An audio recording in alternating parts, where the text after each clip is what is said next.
देश भर में आए दिन शादी के बाद कुछ ऐसा सुनने को मिलता है जिसे देखकर हैरानी सी होती है। खासकर दुल्हनों के द्वारा लूट आदि के किस्से तो अब रोजाना हो रहे हैं, लेकिन इस बार एक अनोखा मामला नैनीताल से सामने आया है, जहां पर शादी से पहले ही दुल्हन और उसकी दोस्त ने पति को लूट लिया है। जी हाँ, ऐसा ही मामला उत्तराखंड के नैनीताल जिले में हुआ है। दरअसल किच्छा में पुरानी अनाज मंडी में एक परिवार को नशीला पदार्थ खिलाकर शादी रचाने आई दो युवतियां दूल्हे वाले को चकमा देकर फरार हो गई। अब परिवार थाने के चक्कर काट रहा है।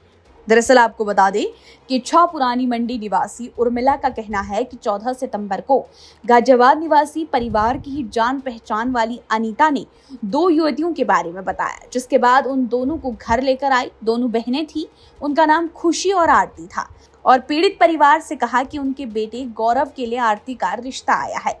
तो परिवार वाले भी बेहद खुश हो गए, जिसके बाद अनीता ने लड़की और उसकी बहन को कुछ दिन वहीं पर रखने की बात कहकर उन्हें छोड़कर अपने घर चली गई।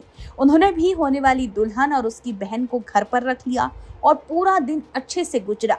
और जब रात को खाना बनाने की बारी आई तो आरती ने खाना बनाने की पेशकश की।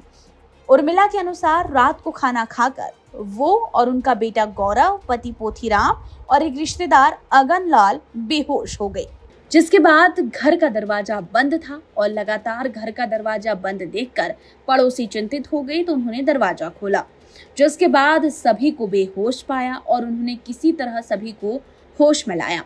अब महिला के अनुसार दोनों युवतियां घर से लगभग 40 से 50 हजार की नकदी, 4 मोबाइल सहित अन्य सामान लेकर फरार हो गई है। महिला ने कोतवाली में तहरीर देकर कार्रवाई की मांग की है। फिलहाल पुलिस मामले की जांच कर रही है, लेकिन इस सब के बीच एक बात तो समझ आ गई, पराये तो दूर, सबसे ज्यादा घातक अपने ही निकलते हैं। तो किसी पर भी इस तरह से आंख बंद करने से पहले एक बार उसके बारे में छानबीन कर लें, जिसके बाद ही इतना भरोसा जताएं। तो फिलहाल पुलिस इस मामले में छानबीन कर रही है। अब छानबीन के बाद ये पूरा मामला स्पष्ट हो पाएगा।